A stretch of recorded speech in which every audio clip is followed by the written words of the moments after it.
What up, though? And welcome to Lunchtime Detroit Lions Talk, brought to you by Detroit Lions on the Prowl. Excuse me. It is what? It is free for all Friday. You know how the song goes. It's Friday, then hey, it's Saturday, Sunday. Well, it is free for all Friday. We are live, man, on YouTube and Twitter today. So hang out with us.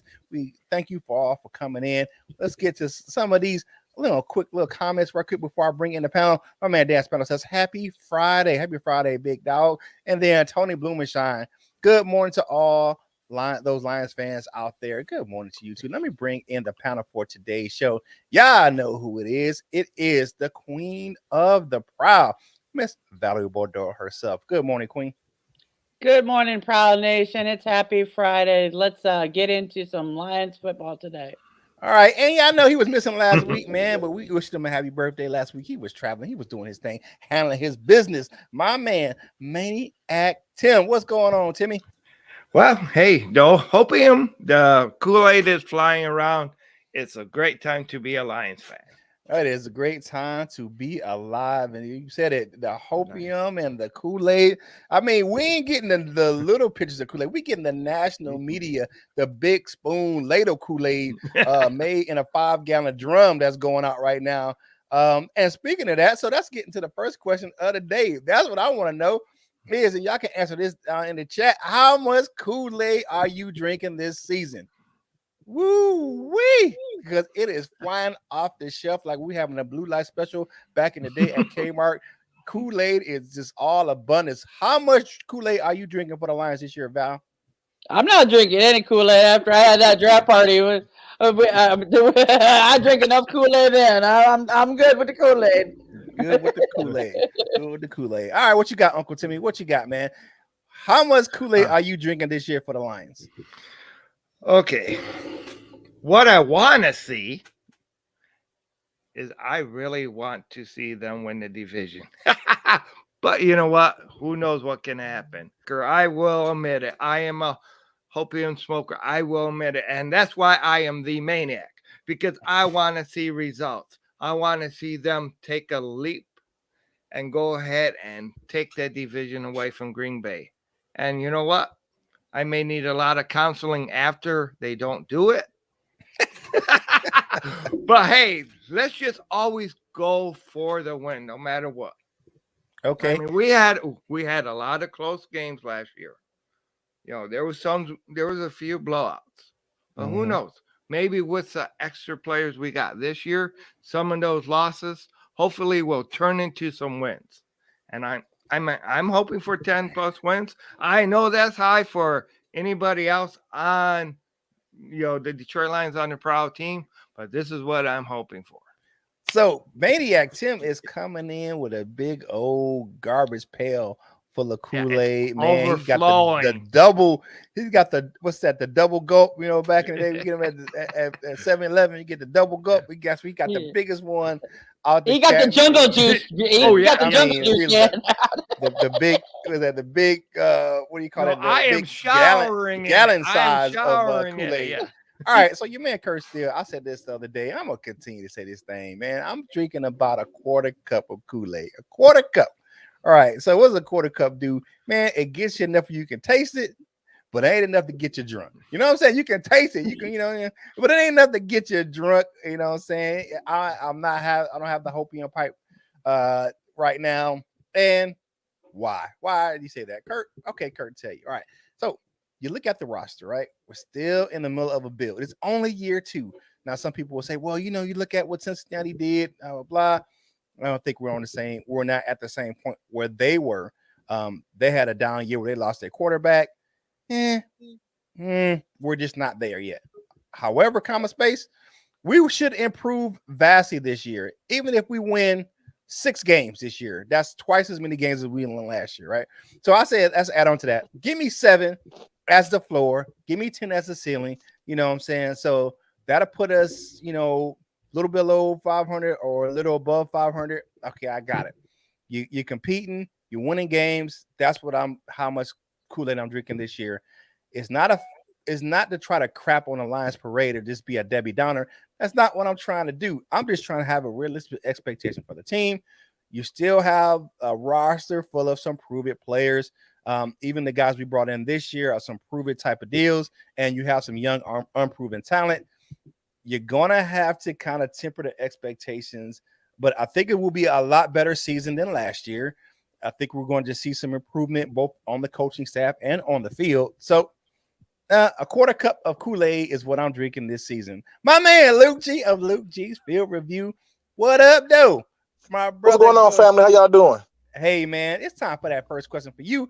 How much Lions Kool-Aid are you drinking this season?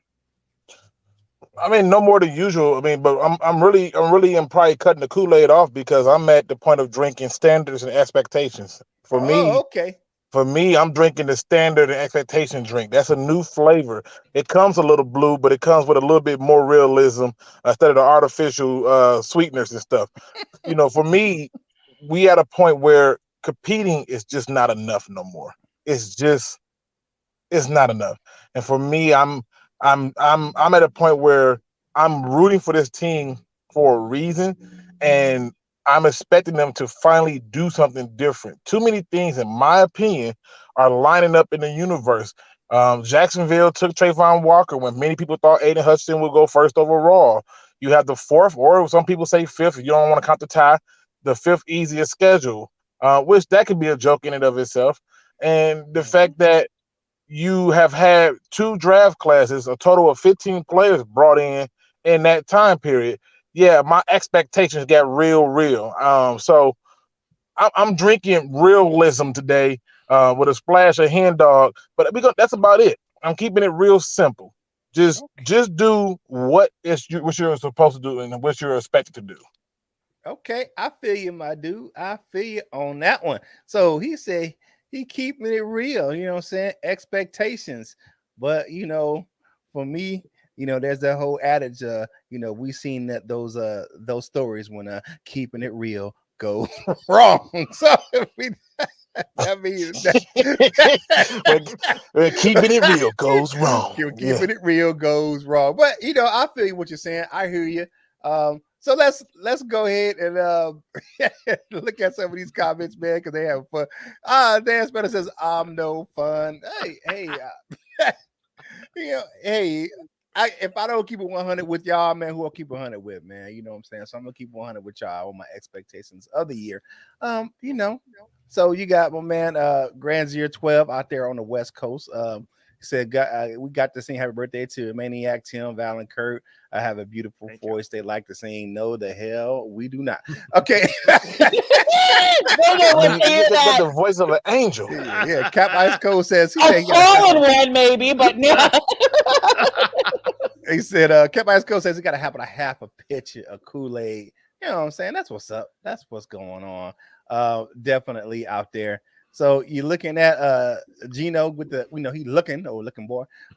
He's always looking and stalking in the background. Yeah. So we got some people. So we got the Lady Lionor of Douchebagia says hopes are not the same as expectations. That is very true. I'm hoping for 11 to 10 wins. Okay. And we'll probably get about 7 to 9. Excuse me. I feel that to me is a disappointment. Yeah. For me, it's not. If you get twice as many, like I said, if you get twice as many wins that we had last year, now I know there are reasons why people are going to have a lot of hope in. You got a lot of starters coming back that were hurt last year, and then you have the additions this offseason. I get what you're saying, Luke. It should be lining up to have a big season. That is correct. I understand what you're saying, but Murphy's Law is Murphy's Law. You know, yeah, what I'm saying? But we're just setting the realistic floor here. Yeah, I mean, it's not that we don't expect them to do better than the floor. It's that this is if we expected 5 to 7 last year, there better be 7 to 10 this year. Yeah, we're just taking a natural step up. Yeah, where I totally agree with Luke on, okay, is that I'm sick of just being mediocre. And in some ways, you got to get past that. We were at one point where the Lions and the Cowboys, this was back when Herman Moore was playing. All right. When the Lions and the Cowboys were neck and neck and expected, they were both young teams and they were trying to decide, well, are you going to excel or are you going to go down? Well, unfortunately, the Dallas Cowboys went ahead and went to the Super Bowl. The Lions went straight down. Sure, we had some bad luck, but in changing the culture, you need to change your outlook. And one of the things that I really liked about what Dan Campbell said, he don't want floaters around on his team. He wants people that's going to be playing and be playing to win. Yeah, I know we don't have all the greatest talent at every spot, but no team does. Sometimes you just got to go ahead, and I think it was Steve Harvey that went ahead and said this, you got to go ahead and take that leap.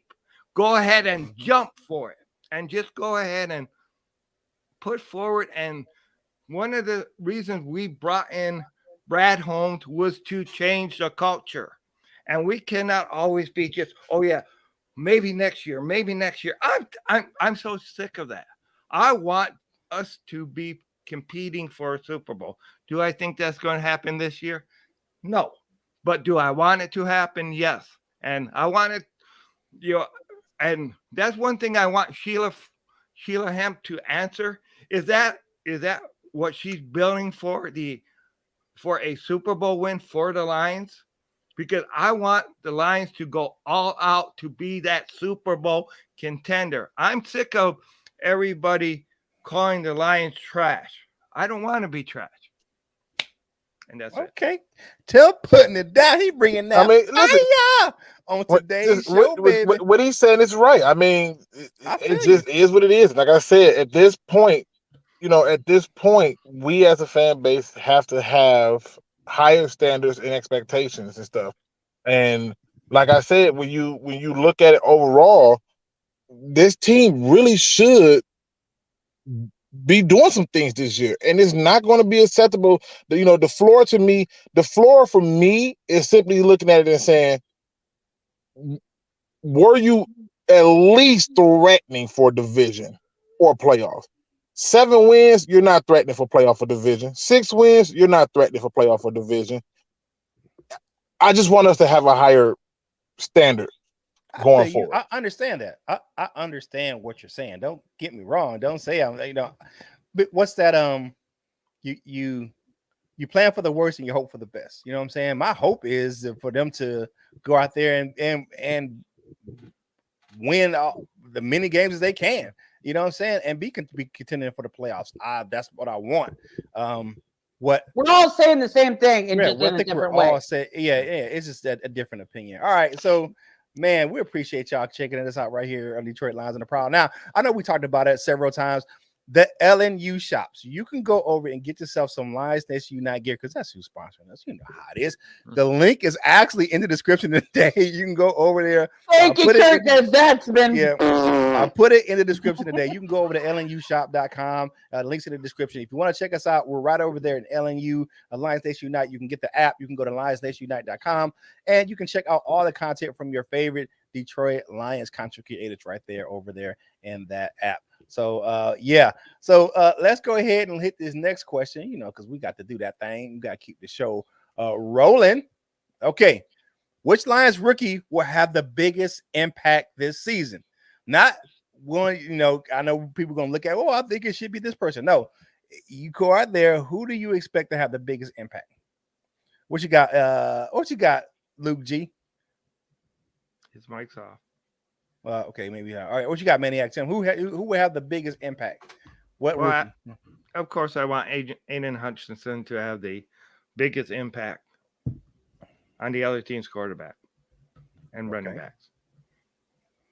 Okay, you Aiden Hutchinson. Okay, yeah. Set the edge, get after the quarterback. I feel you. What you're saying. Let us know. We're gonna come back to the chat for this and for your answers here in a second. But all right, Val, which Lions rookie will have the biggest impact this season? I don't know who's going to have the biggest impact, but who better have it is that damn wide receiver. You're going to pick him that up high up in this fucking draft. But you better be doing some shit. Okay. But that's just my personal opinion. So you're going with Jameson Williams. Mm-hmm. Okay, Jameson Williams. That's my pick. There was just an NFL scout that says like the dude's a matchup nightmare. I mean, if you look at him, you look at this last year what he had at Alabama before he went down to the national championship game. I mean, the kid is an absolute terror. You get him back on the field, you get him maybe you look at October or maybe week 6, something like that. That kid can definitely. I mean, he already ran a 4.4 a couple weeks after having ACL surgery. So, I mean, this kid can absolutely change the game and the narrative of the Lions offense. You're looking at what I would arguably look at with a little bit of tutelage from Randall L. He can be the next kind of Devontae Adams in the NFL with his speed, his route running, and the kid can just absolutely run away from you. So he has great hands. He can catch in traffic. He's not afraid to go across the middle. And if he gets outside the numbers and he gets a step on a defender, it's an absolute splash play. I mean, you talk about big numbers. So I'm looking at this kid. I think it will be Jameson Williams who will have the biggest impact as a rookie this year. Luke G, you back yet? Okay. Oh, his mic's still off. Nope, it's not still off. So he's okay. All right, so we'll come back. Yeah, my bad. My bad. I'm in an area that's not really good. That's usually every time. What you got? Yeah, man. Listen, you try to work and be there for the family. You feel me? Yeah, who I think is going to have the biggest impact is going to be Pascal. I think it's going to be him. I think because you get more options with Pascal than you do with anybody else. And so anytime you get an opportunity to have more options, I'm expected to see more things done. So Pascal would be my vote. Pascal will be your vote. All right. Like I said, we're going to go to the chat and see who y'all say who's going to have the biggest impact as a rookie. Definitely. My man Dan Spano says Hutch will. We don't know how many games Jameson will miss. Yeah. He also says Williams is a beast. Dr. Detroit says he week 5 or 6 out as a week 10 dude. All right. So old timer Dave, our resident Packers fan who doesn't know squat about the Lions, says Williams is not going to play until Thanksgiving. Thank you for that misguided information there. I saw all the love to our man, old timer Dave. You think he'll play? You think he'll play before that? I think he will. Yeah, I think he will too. I think he will. Lions Rumble says Jameson needs to put on some muscle, maybe 12 to 15 pounds. I think he will. You think about it, his body isn't even mature yet.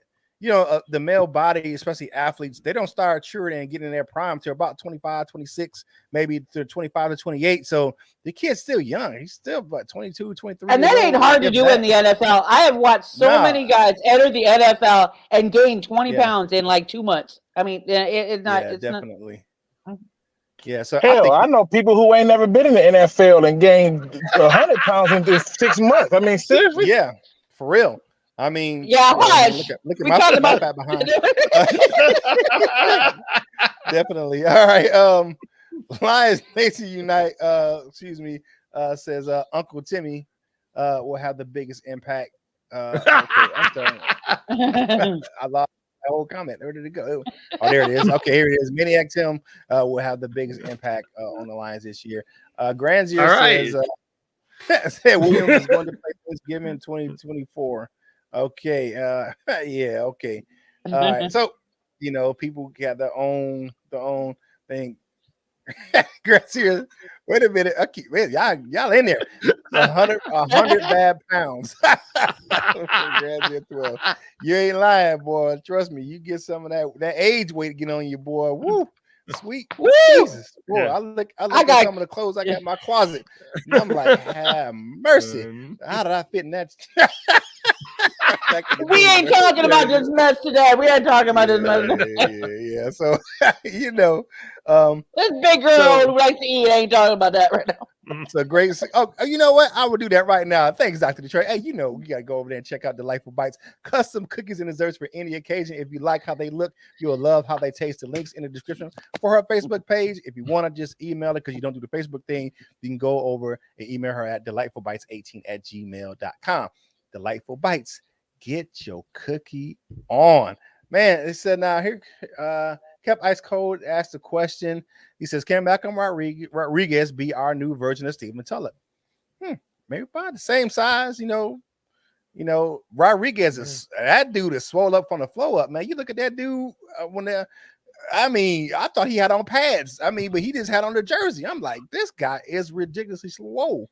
Hopefully he's not just a gym warrior. I want to see what he can do out there in the field. So, but he is hopefully he can be a steal of the draft, and that's what some people are trying to say, is that he can definitely be a steal. I watched him hip toss a lineman. Like a huge lineman. It wasn't even fair. I was like, man, that is not that is not right to do that to that guy. Lions Rumble 81 says, free for all Friday, for real. Love the energy. You know how we keep it, man. Like I said, man, Dan Spano says Rodriguez is jacked. You is not lying when you say that, because that dude is swole the hell up. All right, let's get on to the next question for the panel. What position will have the biggest training camp battle this year? Ooh-wee. Now we got to dig a little deep in the weeds, because you're going to have some positions that aren't really set right now, and there's going to be some big camp battles. I'm looking forward to watching this, especially on Hard Knocks. So what do you think? What position, Maniac Tim, do you think will have the biggest training camp battle this year? Quarterback. No, I'm joking. I want to say, what? Oh, that's right. We didn't get Malik Willis, so that's not good. No, I'm joking. Sweet Jesus, thank God for that. Yeah. I'm kind of glad we did, because fans are already calling for him to start over Tannehill. So, I'm so glad he did not come here. Yeah, I'm going to say cornerback, because we do need corner. So, opposite of Amane Warrior, you think is that your thinking? I want to make sure I'm getting this clear. The guy who's going to start opposite of Warrior. Okay, gotcha. Yeah. All right. What you got, Val? I'm saying the same thing. I'm saying cornerback. How many cornerbacks you got on the roster right now? Okay, cornerback. Okay, so we're going cornerback opposite of AO. All right, what you got, Luke G? Biggest camp battle. In my opinion, I don't really think there's no real camp battles. I think they know who's going to play what. But if there's a chance for a person to possibly lose their spot, it might be looking at how can Michael Brockers keep off his back from taking his spot. With him being in a contract year, and the fact that they have grossly invested in that position particularly, that would probably be the one I would look at and say that might be a better one I look at. But overall, I think they pretty much know who's starting at this point. So interior defensive line. Gotcha. All right, I got you. Me, I'm going safety. Who plays next to Tracy Walker? Kurt, you trying to be funny. You think you funny, not. Kurt. You trying Kurt. You trying to be hey, Val, throw a flag on the play. He's trying to be funny. He's trying Val, Tim, blow the whistle. Blow the whistle, Tim. He's trying. This is bullshit. There's no way he believes this, y'all. I'm telling you. I am not. I gotta hear this. Do tell. I gotta hear this. Here's my thing. You drafted a safety in this draft. You have a ton of safeties. You signed a couple of safeties in the offseason. Juju Hughes, and you should Deshaun Elliott.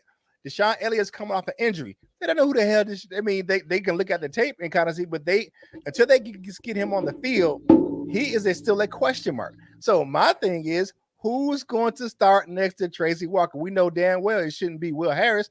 He should be over there playing with the water hose or something like that with the groundskeepers. He played better last year at corner than he did at safety. I don't know how the hell you can cover better at corner than you can safety, but I digress. It's, to me, the camp battle is going to be, can Deshaun Elliott hold off those two guys with Juju Hughes and bringing in Kirby Joseph from Illinois? Can he hold those two guys off? That is Kirby Joseph. Yeah, he can. That boy, he can hold off all day. I don't know what the hell y'all talking about, but that boy ain't even on the practice squad worthy. Okay, for a reason. He didn't get drafted. I don't know why. I have no fucking clue why. The guy was one of the best safeties in the Big Ten last year. That's sad. Okay, I know what's going on. That's fucking sad. Okay, what you Curt got? Trying to punk me. That's what it is. He's trying to punk me. I caught it. Okay, so you think that is Deshaun Elliott? Is this his job to lose? Absolutely. Okay. Absolutely. If you look at Kirby is more of a free safety, in my opinion. And if you want to do the 3 safety set, then you bring in Kirby. Cool. You bring him in. He's got that free safety Roman, thing. Okay, cool. But Elliott is a strong safety, and I think it's his job to lose. I don't see no other. Like, we can't. Brady Breeze ain't for take nobody's spot. We know that. I didn't even mention him, so he's out of the picture. I'm not willing to talk about him because he's straight special teams. Well, we know Joseph ain't taking nobody's spot, but that's just the way it is. Yeah, Joseph. I don't see Joseph taking nobody's spot. Hey, I'm just saying that's just my. Somebody need to be taking Tracy Walker's spot. I agree with that. Now, okay, now I don't agree with. So but so what you gonna do? You gonna sit? And Akuda Matata out of here too. Yeah, that too. So here's my deal. Most people are still talking about moving Jeff Okudah to safety. So where does that put him? Where does that put a camp battle in for safety as well? Luke G. Okudah needs to be moved to the water boy. What are you talking about? Wait, what are we talking about here? There are still people because you ain't gonna cut him. He doesn't get cut this year. So where are you gonna put? And I don't think he's the best corner of outside of to put on the other side of Amon and Warrior. So the only thing he's good is going to catch the football after the play and gaining it to the ref. I mean, that's pretty much it. That's all he can accomplish anyway. So I'm just saying, I think it's going to be interesting camp battle in the secondary. I think the safety position may be one where it may be a little bit of a camp battle. That's just me. I'm just saying. All right, so let's get back into the comments in the chat, man, because you know how we do it with those guys. It's one of those things. I don't know. The shade is real. You know what? All right, so you got some people that's saying linebacker. Okay. All right, so Lionel Douchebagia says tight end number 2. That's not interesting. Yeah, it's absolutely not interesting at all. Grandier 12 says inside linebacker. Okay, I feel you on that. So Bo Gaggeries is in the building. What's up, Bo Gaggeries? Yo, what up, though? Bo Gaggeries is in the building. Long time no see, my friend. All right, Lionel Douchebag says gotta be Joseph or Elliott. I'm not confident going to the season with Walker and those 2 secondary needs some help. I agree with that as well. So my thing is, like Dan Smith says, Elliott is good. He just can't stay healthy. We talk about that. Here we go. We already know who's running the LNU page today because here is the question. Would you sign Johnny Depp for safety position, Luke G? Nah, because he gets his ass kicked. So, yeah, Amber Heard got that boy shook. So, all right, what up, David Anderson or Q? Depends on the day of the week. He said we should be excited about the depth we have at almost every position but safety. Okay, yeah, and maybe and I still think we have a lot of questions at linebacker too. All right, so Dag the Gur, what's up? Dag the Gur said it didn't give Okudah number 1 to be anything but starting cornerback. Yeah, well, we've been waiting. We've been waiting. He got his number back. He's coming off an injury. We'll see. You know what I'm saying? We already know he was number 1 in college. So at that school down south, you know what I'm saying? At Ohio. So, Oh my gosh, Dan Spanos, don't even play. Okay. I signed Amber Heard. Boy, she intimidates some people with this her talk on the field. That heifer is crazy. Okay. Let's get to the next question. All right, before we do all that, man, go over to Fanatics.com. Links in the description below. I got the 2022 draft shirt. You know what I'm saying? It doesn't quite match the hat, but I did get it. It's a new era.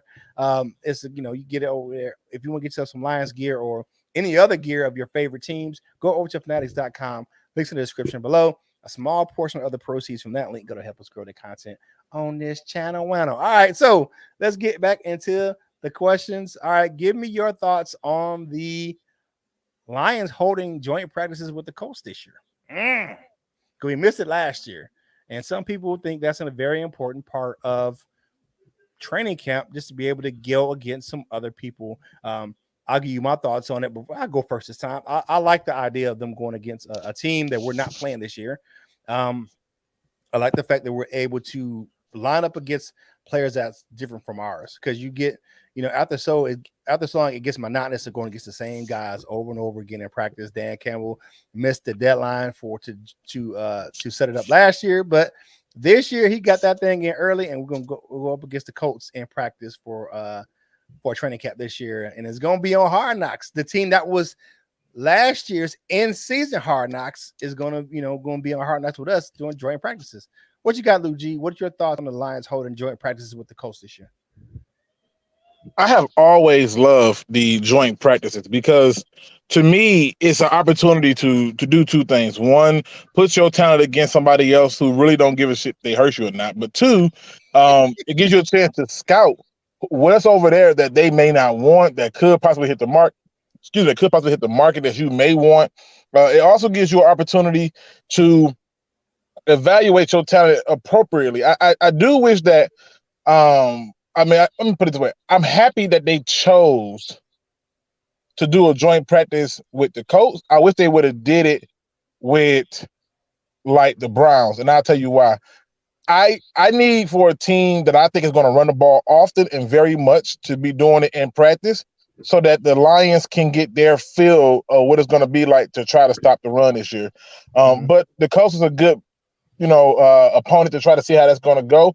But overall, I'm ecstatic for it because, like I said, there's a few players that they picked up that I'm pretty sure they'll probably go practice squad, and that gives them a chance to evaluate that talent and see if we can use them here in Detroit. Okay, I feel you on that one, brother. All right, Maniac Tim, what you got? What are your thoughts on the Lions holding those joint practices with the Indianapolis Colts? Well, it does give you other people to play with, and you can evaluate your talent better. But always don't take that to heart, because I do remember that when we did joint practice back when Fatty Matty Patricia was our coach, we were hearing how great the Lions were, how great of a team it was, and stuff like that. And then reality hit. We started playing preseason, and lo and behold, they really stunk up the joint.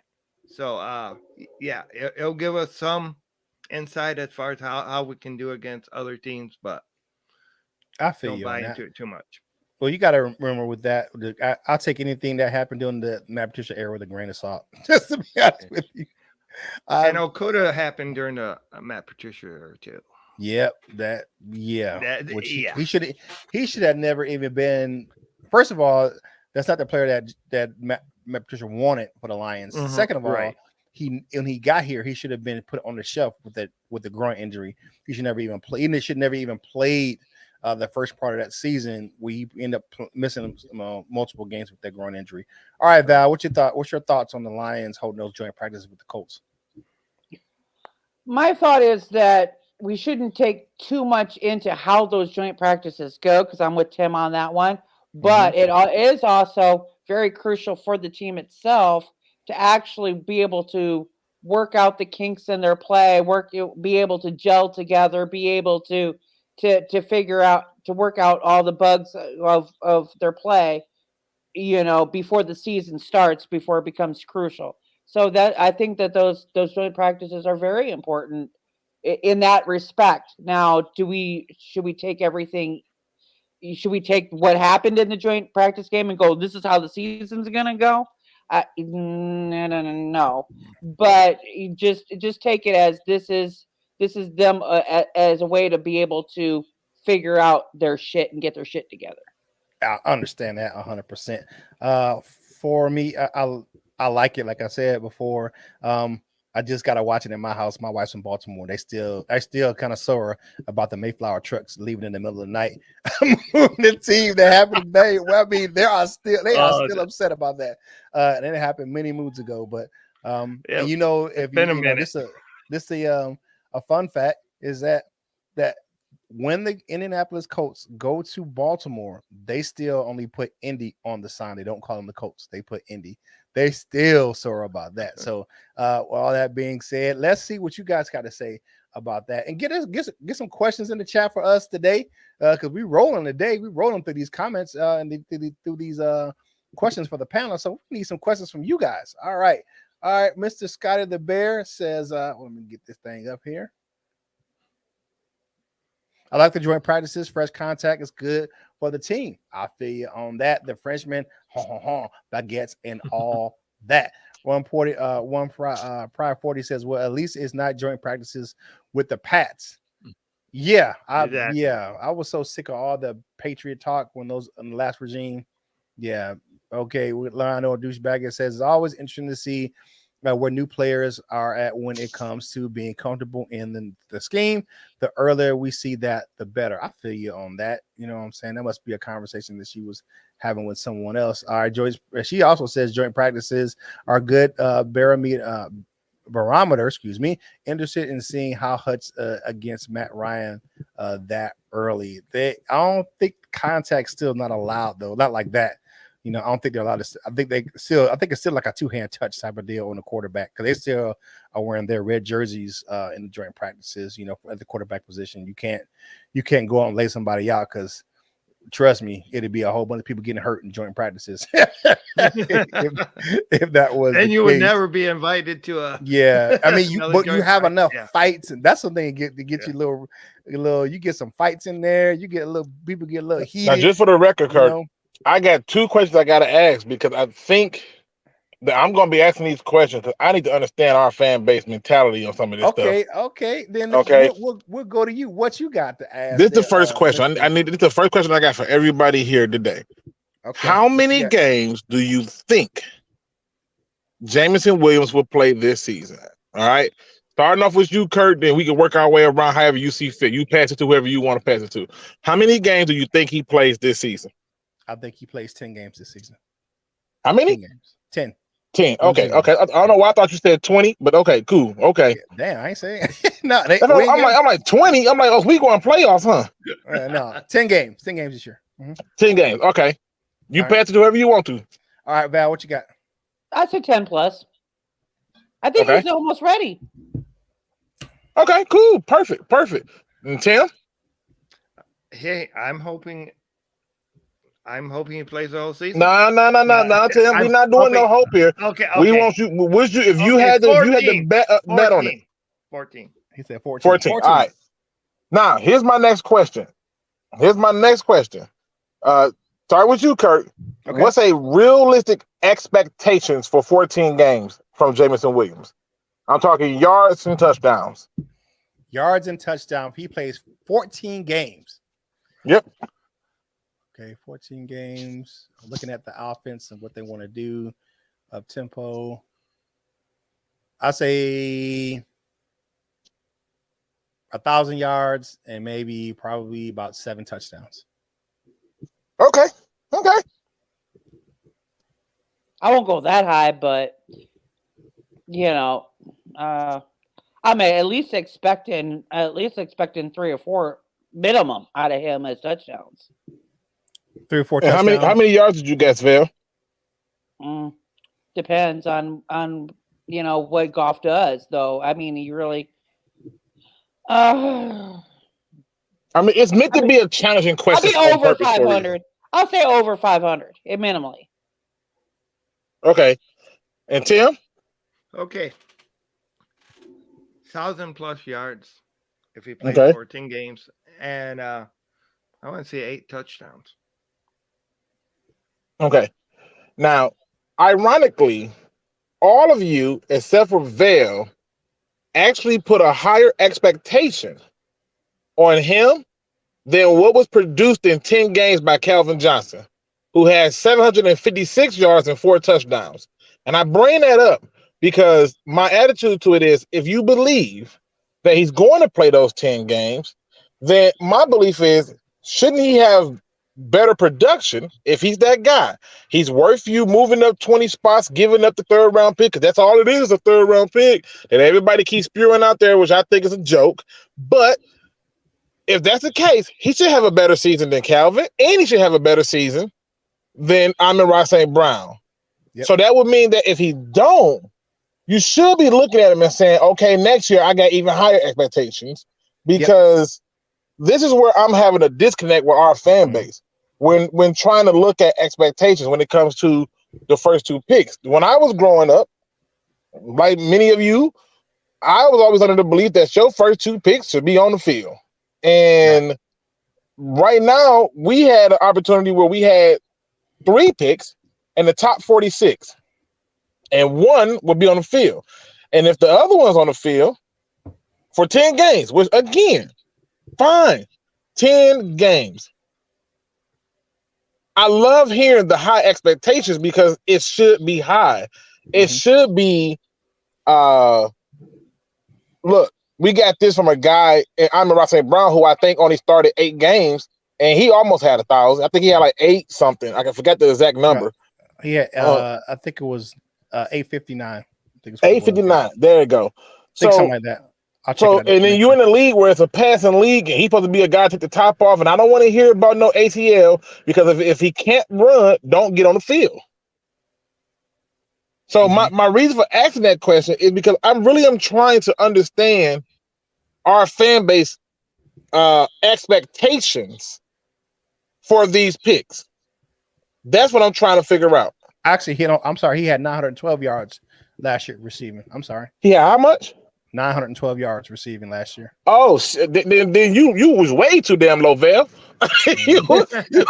You know, our 3rd round pick did that in 8 games, I believe, right? Yeah, I'm saying my opinion is the bottom fucking bar. I mean, that's a, I don't want bottom. I want you to tell me what you expect. I don't want bottom. I don't want floor and ceilings. I want what you expect from him. He had 912 yards. For him to be drafted that high, he better be Calvin fucking Johnson level, motherfuckers. And see that to me, it's a standard that I think that if you are that guy, that's what you should be pushing. Yeah, and I think that if you looked at the weapons that were around last year, he was to be honest with you, as a slot, he was a de facto number one option last year. Coming into this season, my expectations for St. Brown will be lower this year and be higher for a player like a Williams because of the fact that the position that he plays, playing on the outside. He can play on the slot, and these guys will play multiple positions and multiple, both they'll be getting moved inside, outside. But looking at him and his skill set, I think that his skill set should have him. If he plays 14 games, I'm looking at 1,000 yards and at least 6 to 7 touchdowns. That's fair. That's fair. That to me should be an expectation that fans should hold. Now, if he plays 5 or 6 games, it's still not good news for us, because now we got to ask, why are we taking a player who can only come in and help us for 5 or 6 games? Yeah. But why are we doing this mess? Why are you drafting the motherfucker that high and you ain't gonna be able to play the motherfucker? This is stupid. But here's my deal. You don't know. And with speaking from his why run that fucking risk? Speaking with the update from his surgeon, he's a lot farther along in his rehab than most players are at that point. You talking about a guy who's already running, but he's not allowed to participate in the practices at Allen Park, but he is working. The guy is running. So I think he'll be in sooner rather than later. That's just my thought on it. And for me, if you get him 7 games later, I want him to be good fucking right the fuck now if I'm drafting him that high. Yep. Yeah, that's how I feel. Because to me, it boils down to learning curves, right?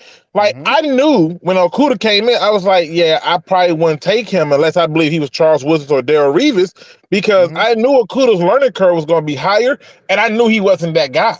Yeah, corner's learning curve is a lot higher than but a receiver, a DN, they learning curve ain't as high as that position. No, so my expectation is like, hey, I want to see you be that guy. And if he plays, let's say he plays 10 games, right? If he plays 10 games, and Amon St. Brown, you say he played how many, Curt? I think he started. I don't know. I don't know how many games started. I thought he started 8 games. I think he may have started around 8 games. I think he played in more, but with that being said, I can't say that. And I think that they went, and I think it was a disconnect between him early in their season and Jared Goff. Why he the only disconnect there was is Jared Goff didn't know how to get the ball to him. That's what the disconnect was. I believe that was. I'm not. I have to agree with you 100% on that, because it was a disconnect last year with Amon-Ra St. Brown, where we saw the video evidence of him running in the middle of the field, and Jared Goff is not looking at him. Like, nope. That is a true. That is or the 49er game where he burns the crap out of the corner on the sideline and the ball is grossly overthrown. So yeah, but my point I'm trying to make is the reason I point that out, and again, granted, I know people are going to say, well, you can't compare him, Luke, to Calvin Johnson, and they're going to say you can't. You're comparing apples to oranges. I love that stuff when people say you're comparing apples to oranges, and I have to remind them. They're both still freaking fruit. Okay, you're acting like I'm comparing freaking meat to fruit. It's literally fruit. Okay, they both still sweet. They both still have certain properties that makes them fruit. My point I'm trying to make is Calvin Johnson played 10 games his first season, started, right, and had 56 yards and 4 touchdowns. And granted, you took him higher. But in this case, I think this is a little bit different because you moved up 20 spots, gave up draft capital, and took a guy who's hurt. And if he can't play a certain number of games for you, that sucks because now this team needs players. Now, not tomorrow, not next year. He played in all 17 games, but he started 9. Who's that? Amon-Ra St. Brown. Yeah, he played in all 17, but he started 9. Yeah, he started 9 games. He had and here's the thing: is everybody was like, "Well, we don't have to start him out of the gate. We don't have to do this and that." That's BS. Why the fuck are you drafting a motherfucker in the top 10 and not using him? Why? Why? Why the fuck are you doing that? With the signing of DJ Chark, you don't have to rush him back. I don't give a fuck. Don't waste goddamn top 10 pick on a motherfucker you can't use. Top 12, Val. Top 12. He was drafted 12th overall. Yeah, whatever. You don't draft that fucking motherfucker high. Val said whatever. And I'm not saying that they're not going to use him. I'm just saying that you don't. You start that motherfucker. We're not the Bears. We're not going to make stupid decisions about starting. Here's the fuck why. Dan Campbell said, Dan Holmes said, we need fucking starters. We need game changers. Get that motherfucker on the goddamn field. If you drafted that motherfucker starters, they said game. They said game changers. Game changers and starters is a different word. Get starters. They said they wanted day 1 starters who are game changers. Day fucking 1, bitch. Day fucking 1. That I'm not calling Curt one, but you know what I'm saying? Day fucking 1. Yeah, they said they wanted day 1 starters that are game changers. That was the quote. And he's starting day fucking 1 or none. Shit, I'm done with that shit. I see Val passionate today. Ladies and gentlemen, let us introduce Val in her rarest form. She's Super Saiyan 9,000 in it right now. Let's get it. Yeah, she is on it like doggone it today.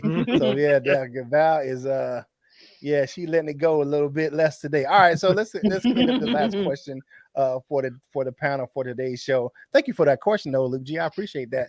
All right, so how many years are the Lions away from competing for the NFC North title? They better be doing it. They better be doing it this freaking year or next. I don't think it's this year. I think it's. I'll say next year. Bears suck. They're gonna be able to. Bears sucking ass right now. They're gonna be able to just simply because the Bears are sucking ass. But they better be doing it this year or next year minimally. I think next year minimum. Next year. What you got, Maniac Tim? Well, I'm looking at this year. I want Jameson Williams to go ahead and put in what we put in his value. I want Goff to put in his value, and I want Hutchinson and every Lions players to put in that value and compete for that this year. Okay, I got you. All right, what you got, Luke G? It has to be this year. It must be this year. The Bears are in the first year of their rebuild. You cannot be losing and getting swept by the Bears. The Vikings are in the first year of their rebuild. You cannot be losing and getting swept by the Vikings. And the only one that you really got to contend against really is the Packers, who, for all practical purposes, his best weapon is gone, right? And so now he's coming in with a rookie receiver, a guy and Lazar who ain't nothing to write home about. I think they're going to add another veteran. That's fine, but for the most part, you should be out here doing certain things. Plus, the way that the schedule is set up, the fact that 7 of the games that you're going to play are against teams who are in the middle of a rebuild or who has did dramatic changes to their roster. I just don't see how you're not competing for the division or finishing 3rd or 4th when 2 teams behind you are on reset mode. And if the 2 teams behind you on reset mode can still beat you, Dan Campbell is not the right head coach. And it's a scary thing to say out loud. It's a scary thing to say out loud, but it's the reality. If you are already in year 2 of your rebuild, but still getting beat out by teams who are in year 1, like Patricia was doing, yeah, I've seen enough. And for me, I am expecting for them to be competing for the division this year. That's why I got them. I said, look, they should be winning between 9 to 12 games, in my opinion. 9 to 12 games, they should be competing for this division. And I'm not willing to back down from that because some people don't want to have the balls or uterus, because I want to make sure I pay respect to the beautiful queen on the building, don't have the balls or uterus to make that bold prediction. But the reality is you cannot be losing to teams who are in the middle of rebuilds. You can't. Or a team whose quarterback has lost all his passing weapons.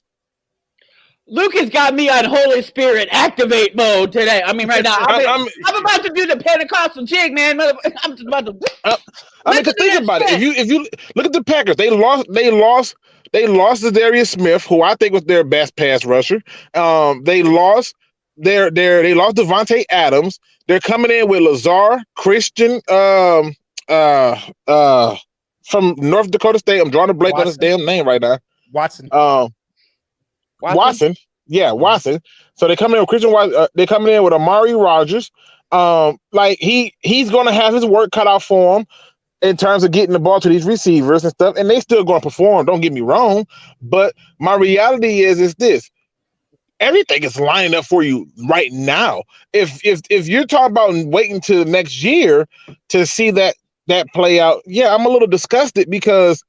If not now, when? It's not like we're getting an easier schedule next year. It's not like we're getting to go against more teams who are at the bottom. You're going to play the Seahawks, who's going to start Drew Lock. Come on. Just saying. And it's time for Goff to go ahead and make this team his. You know, if he's that quarterback, he got to make that team make this team his and show the fan base that he can win. Because, you know, they did bring in good receivers for him this time. I'm about to blow my top right now. I'm all to go. Yes.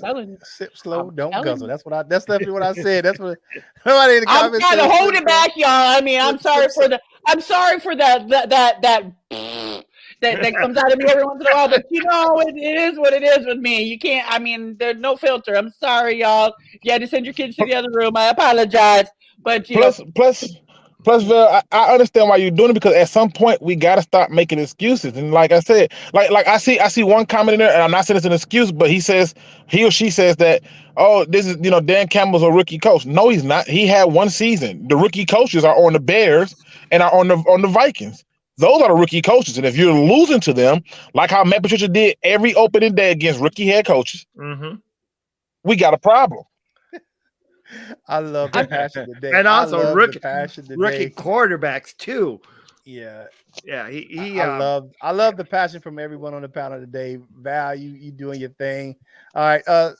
And I did say sip. I did say sip slow, don't guzzle. That's what I said. If you wanted a reference to that, go over. I want to bring on the waterfall. Go over to Fan of Detroit. Pride of Detroit.com and go on the fan post. my first article that I wrote is over there up on their fan post page, and that is the finishing line for that article. It says, "Sip slow, don't guzzle the Kool-Aid this year." So that go over there and check out my article I wrote over there, man. It's cool. It says too much Lions Kool-Aid from the national media. And go ahead and check out that read, man. Give it a read. Let me know what you think. I have fun writing it, so it's only about 400 words. So go ahead and check it out. It's a real quick read. So all right, so now it's time for final thoughts for today's show, man. Wrap this thing up for today. It was a great Free for All Friday. Thank you for everyone in the chat today. I had so much fun talking to you guys, and Luke G coming with the fire question, and the Queen coming with the fire and brimstone, and then Luke, Maniac Tim getting me pumped up all morning as well. So I had some fun today. So final thoughts for today's show. What you got, Maniac Tim? Okay, as said by Ric Flair from WCW and also from WWE. In order to be the best, you got to beat the best. Now, Lions team, it's time to step up and be the best. So just start going out there and kicking some ass. Okay. He said, look at the limo riding, jet flying. He said he can't hold them alligators down. You know what I'm saying? My man. Woo! My man, Maniac Tim with the Ric Flair reference, man. All right, so what you got for your final thoughts for today's show, Queen? Y'all should know better by now to put the kids in the other room when I'm on the air. But that's on you, not on me. Okay, I apologize. But my final thoughts is we have a lot of interest going on right now in the Lions fan base about getting together for the Carolina game around Christmas time. So I will be posting a thread later on today in the community tab. So if you are interested in that, Lionor wants to know, how, see if we can all make arrangements for whoever wants to go, so that everybody can get together for that game. So if you're interested in it, make sure I'll be doing it later on today. At some point. So keep an eye out for that one. And if you're not following us on social media, what are you freaking doing, y'all? We're on Facebook, we're on Twitter, we're on Instagram, TikTok, Instagram. Yeah. We are everywhere. If you can share this content, like this content, we appreciate y'all from the bottom of our hearts, for whether you hit that like button or whether you're supporting us as a gold member. From the bottom to the top, we love y'all, man. Happy Friday to y'all. All right, thank you for me. Thank you all. Like I said, from the bottom of my heart, and definitely come down to Carolina. Check out your boy Curt Steele, because that Christmas game it's on my schedule. A couple of hours away from Charlotte. I live in Central North Carolina, so that's my Christmas list this year, is going to that Lions game down here in Charlotte. But it's Friday, man. Enjoy one another, love one another.